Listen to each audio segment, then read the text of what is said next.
Existing foreigners act है, कोई नया कानून नहीं है। और ये लोग चला जाना चाहिए।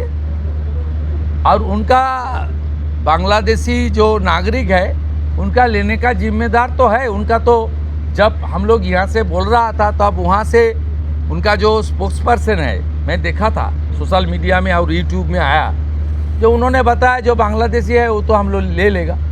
तो ये सब बांग्लादेशी है, इसको ले लेना चाहिए।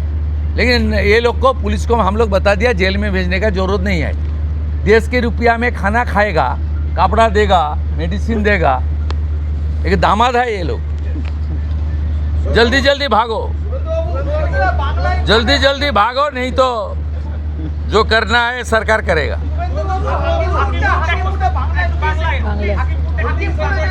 না না, আমি হাকিমপুর সম্পর্কে জানি না, আমি মিডিয়াতে দেখছিলাম।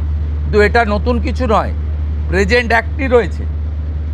এবং আমরা বলে দিয়েছি যে বাংলাদেশের অবৈধ অনুপ্রবেশকারী তাদেরকে কোর্টে পাঠানোর কোনো দরকার নেই, আইনে নেই।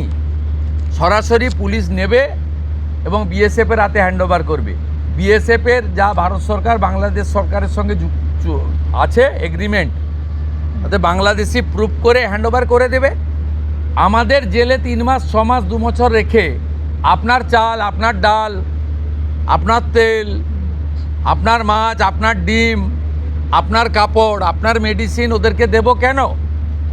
এটা তো ভারতীয়দেরই ক্ষতি হচ্ছে, আমাদের রাজ্যেরই ক্ষতি হচ্ছে। সেই জন্য আইনটা এতদিন ছিল ভোট ব্যাংকের স্বার্থে কেউ বা কারা ব্যবহার করেনি। আমরা ভোট ব্যাংকের বাইরে গিয়ে দেশের স্বার্থে, রাজ্যের স্বার্থে এই আইন কার্যকর করছি। আবেদন করেছেন যে যারা এতদিন অভিযুক্ত রয়েছেন তাদেরকে গ্রেফতার করার জন্য এসপির কাছে, পুনরায় কি তদন্ত শুরু করবেন? আমি আবেদন পাইনি। এসপির কাছে উনি আবেদন করেছেন। এসপি নিশ্চয়ই ডিজিকে পাঠাবেন, ডিজি আমার সঙ্গে পরামর্শ করবেন। আমি হোম মিনিস্টার হিসেবে নিশ্চয়ই, আমার তো আইনের শাসন প্রতিষ্ঠা করার জন্যই আমাকে আপনারা মুখ্যমন্ত্রী করেছেন। তা আইনের শাসনে তামান্নাও আইনের শাসন পাবেন। আমরা তো বলেছি শাসকের আইন চলবে না, আইনের শাসন চলবে।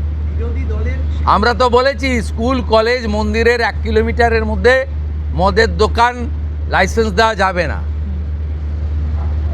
এ সরকার অন্যভাবে চলবে, চিন্তার কোনো কারণ নেই। আমার সঙ্গে ভারত সরকারের মন্ত্রী জিতেন্দ্র সিংয়ের একটা মিটিং আছে 3:30-র সময়। এখন 2:30 বাজতে যায়, 1 ঘন্টা লাগবে যেতে। প্লিজ,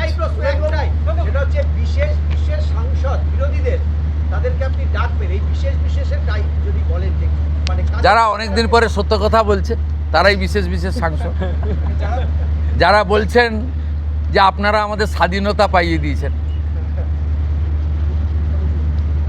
যারা বলছেন যে এর কোনো ভবিষ্যৎ নেই, ফলতাতে যে চতুর্থ হয়েছে সে আর 1 তো দূরের কথা 2-এই আসতে পারবে না।